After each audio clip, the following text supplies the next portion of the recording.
Japonya hükümeti Çin ve Rusya donanmasından 10 geminin ana karayı kuzeydeki Hokkaido adasından ayıran Tsugaru Boğazı'ndan geçtiğini ve bu gemileri takibe aldığını açıkladı.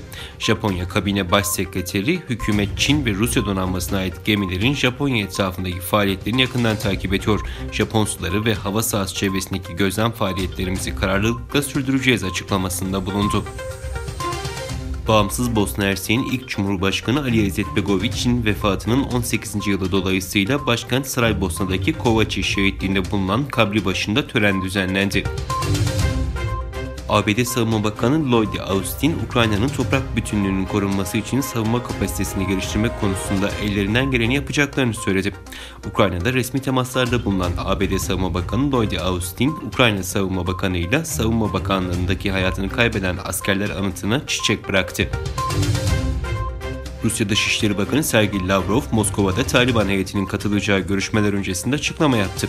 Rusya'nın şimdilik Taliban'ı resmen tanımayacağını ve Afganistan yönetimine geldiklerinde verdikleri sözleri yerine getirmesini istediklerini söyledi.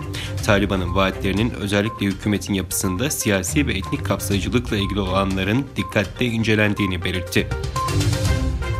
Yunanistan ve Mısır yenilenebilir kaynaklar tarafından üretilen enerjiyi Kuzey Afrika'dan Avrupa'ya iletecek bir denizaltı kablosu için anlaşmaya imza attı.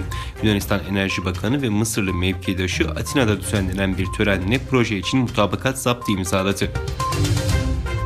Rusya, NATO nezdindeki temsilciliğinin faaliyetlerini askıya alacağını ve Moskova'daki NATO İrtibat Bürosu'nun kapatılacağını açıkladı.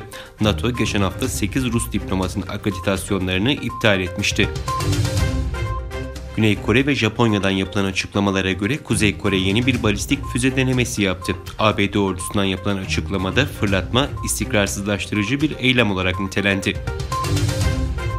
Cumhurbaşkanı Recep Tayyip Erdoğan, Angola ziyaretinin ardından Togo'ya geldi. Erdoğan, Togo'nun başkenti Lomé'de resmi törenle karşılandı.